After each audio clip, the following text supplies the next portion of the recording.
Bueno, mis hermanos, vamos a orar para iniciar el día de hoy. Bendito Dios, Rey de Gloria, Padre Celestial, te damos gracias, amado Rey, por hoy tu santo y glorioso día, donde convocas, Señor, a tu pueblo, a tu iglesia, a tus escogidos.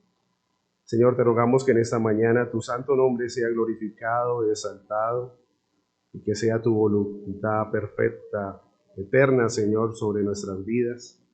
Señor, ten misericordia y compasión de cada uno de nosotros, de los que vamos a servir el día de hoy. Te ruego, Señor, por cada uno de mis hermanos que en esta mañana, Señor, estamos aquí, por los que nos ven por medio de la transmisión. Señor, guarda nuestro corazón, ayúdanos, Señor, en nuestras debilidades, y que cada día seamos formados a la imagen de nuestro Señor Jesús. Amén y amén. Bueno, mis hermanos, muy buenos días. Vamos a iniciar nuestro tiempo de escuela dominical. Como bien hemos venido estudiando, estamos meditando el libro de Hacia el conocimiento de Dios. Si algún hermano quiere tener este ejemplar, con mucho gusto pueden buscarme al final o alguno de los hermanos para que sepan cada domingo lo que hemos venido estudiando de este libro. El autor se llama J.J. Parker y su libro se titula Hacia el conocimiento de Dios. En algunas oportunidades, mis hermanos, hemos venido meditando en cada capítulo y solamente el título del libro nos da, vuelvo y lo repito, ya un enfoque hacia el conocimiento de Dios. Recordemos, mis hermanos, que esta es una herramienta, pero no es la Sagrada Escritura. Entonces, probablemente es un hombre el que escribe y van a haber algunos pensamientos los cuales tenemos que pasarlos por medio de la palabra de Dios. Hace 8 días nuestro hermano Eduardo nos compartía el capítulo 5 que se titula El Dios encarnado. Ese es un tema, mis hermanos, que es glorioso, pero a la vez es muy profundo. Entonces, el tiempo que nosotros abarcamos aquí no es suficiente y nunca lo va a hacer en profundizar estas verdades que podemos encontrar en solamente este título. Vamos a recordar, mis hermanos, algunos puntos que meditamos hace 8 días. Vimos por medio de la Escritura que el Antiguo Testamento nos enseña y nos revela que ya se estaba anunciando parte de lo que nuestro Señor Jesús iba a hacer, la manera en que iban a hacer, el lugar en que iban a hacer y la forma en que iba Él a venir a este mundo. Vimos en Isaías 9:6, porque un niño nos ha nacido, hijo nos es dado, el principado sobre su hombro, y se llamará su nombre admirable, consejero, Dios fuerte, Padre eterno, príncipe de paz. Vimos algunas profecías también de la manera en donde la Sagrada Escritura nos lleva a ver mucho tiempo antes su nacimiento de manera virginal, en que una mujer iba a conceder por el poder del Espíritu Santo, para dejar claro eso, a nuestro glorioso Salvador. Ahora, mis hermanos, ¿hay alguien que recuerde el por qué este nacimiento tenía que ser de esta manera? Que tenga la libertad de decirlo, ¿por qué el nacimiento de Jesús tenía que ser de esta manera? Como la Escritura lo revela y lo enseña y cómo sucedió. ¿Hay algún hermano que pueda recordarlo? ¿Por qué ese propósito de ese nacimiento virginal? Hermano César. ¿Está bien? ¿Alguna otra respuesta? Vimos una hace 8 días. Muy bien, Martica. El propósito era nacer sin pecado. Ese era uno de los propósitos que podemos ver aquí muy marcado en la enseñanza que tuvimos hace 8 días. Y empezamos a definir un poco lo que era la palabra encarnación. Recordemos, mis hermanos, que no la vamos a encontrar literalmente, pero sí vemos algunos versículos que nos enseñan hecho carne o que iba a venir en carne, o como lo leíamos ahora, que iba a haber un nacimiento, y ese nacimiento iba a ser por medio de una persona. Ahora, La encarnación la definimos de esta manera. Es Dios asumiendo la naturaleza humana en la persona de Jesucristo. Ahora, mis hermanos, vamos a enfocarnos un poco en este evento glorioso. Dice en muchas de las versiones que ustedes usan, la Reina Valera se titula en el libro de Juan, en el capítulo 1, titula lo siguiente: el verbo hecho carne. Juan 1:1. Cuando lo empezamos a leer, dice la escritura de la siguiente manera: en el principio era el verbo, y el verbo era con Dios, y el verbo era Dios. Este era en el principio con Dios.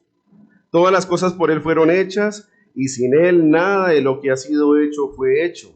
En él estaba la vida, y la vida era la luz de los hombres.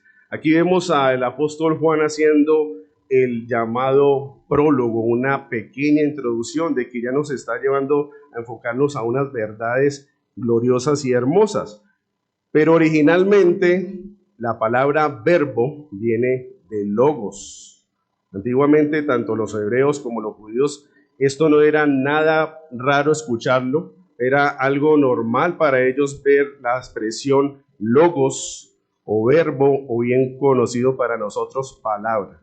Algunas de las traducciones de hoy en día, si ustedes ven una Reina Valera 2020, no dice el verbo, sino que dice la palabra.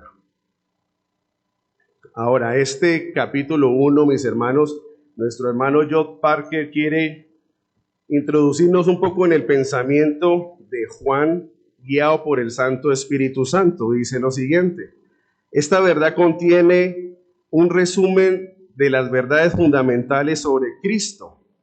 ¿Cuáles son? Él es Dios. Él es el creador del mundo y la fuente de todo conocimiento verdadero de Dios. Él es la fuente de toda la gracia salvadora, quien vino a la tierra para revelar la verdad de Dios a la humanidad caída. Entonces, si ustedes se fijan, dice que en el principio era el verbo. Aquí ya la escritura nos está haciendo una verdad que muchas veces se ha negado hoy en día por muchas denominaciones. Es la eternidad de nuestro Señor Jesús. Dice, Cristo es eterno, habiendo ya existido cuando el mundo fue creado. ¿Dónde podemos ver eso, mis hermanos? Dice la escritura en Juan 8:58. Jesús le dijo: de cierto os digo, que antes de Abraham fuese, soy yo. Y vamos a encontrar muchos pasajes en donde vemos la deidad y la Trinidad en función. También lo podemos ver en Proverbios 8:22. Jehová me poseía en el principio, ya en el antiguo, antes de sus obras. Entonces, cuando el libro nos habla del conocimiento de Dios, es que estas verdades para el creyente deben tener estos fundamentos sólidos: la eternidad de Dios, la humanidad de Cristo, pero al mismo tiempo la divinidad de Él. Entonces, cada diciembre, digámoslo así, bajo nuestra cultura, nosotros tenemos esta celebración llamada la Navidad. Pero tristemente hemos visto cómo el enfoque de la Navidad se ha perdido en lo absoluto. No estoy negando que se hacen algunas preparaciones, pero se ha enfocado más en lo que vamos a hacer, en lo que vamos a preparar, a lo que realmente significa la Navidad, al punto que se ha despreciado de tal manera. Y lo que está enfocándonos aquí el libro y la escritura es poder nosotros entender el propósito de este acto de la encarnación. Ahora, mis hermanos, el verbo, como bien se llama el logos, o como lo acabamos de ver para nuestro lenguaje actual, la palabra, es la palabra divina, la expresión viviente de la naturaleza y la persona de Dios. Ahora, Hebreos 1:3 nos dice lo siguiente: el cual, siendo el resplandor de su gloria y la imagen misma de su sustancia, y quien sustenta todas las cosas con la palabra de su poder. Habiendo efectuado la purificación de nuestros pecados por medio de sí mismo, se sentó a la diestra de la majestad en las alturas. Entonces estamos viendo que la intención del Espíritu Santo por medio de Juan es empezar a colocar estos fundamentos. La encarnación no solamente se evidencia en la humanidad de Cristo, sino el mismo Dios tomando esta persona de nuestro Señor. Ahora, la palabra del Señor dice que todas las cosas fueron hechas por Él. Y este versículo de Juan, mis hermanos, cuando lo meditaba y preparaba el tema, empecé a ver unas verdades que muchas veces uno toma por poco. Y es que Cristo es el creador del universo entero, incluyendo los hombres y los ángeles. Esto implica claramente que Él no fue creado, ya existía. Algunas versiones dice, en el principio ya estaba el verbo. Dice la palabra del Señor en Colosenses 1, 16, 17, porque en Él fueron creadas todas las cosas, las que hay en los cielos, las que hay en la tierra, visibles e invisibles, sean tronos, sean dominios, sean principados, sean potestades. Todo fue creado por Él, de Él y para Él. Y Él es antes de todas las cosas y todas las cosas que subsisten. Entonces, mis hermanos, en esta mañana la intención que también deseo es que nosotros podamos entender este acto glorioso de lo que es la encarnación de Dios. Entonces recordemos que estas verdades nos llevan a unos fundamentos que son: Él es Dios, Él es el creador del mundo y es la fuente de todo conocimiento verdadero. Hace 8 días veíamos con nuestro hermano Eduardo de que vemos unas profecías que nos apuntan a su nacimiento, de qué manera iban a nacer, inclusive el lugar en donde iba a nacer. Pero no solamente la Escritura nos enseña eso, también nos enseñan unas verdades que son las siguientes. ¿Alguien me puede recordar algunas de las, digamos, llamadas funciones que iba a tener nuestro Señor Jesús? Les voy a ayudar con una. Él también iba a ser el gran profeta, nuestro profeta. ¿Alguien recuerda alguna otra? Esa es una acción, pero iba a ser nuestro sacerdote. Aparte de sacerdote, ¿qué más iba a hacer él?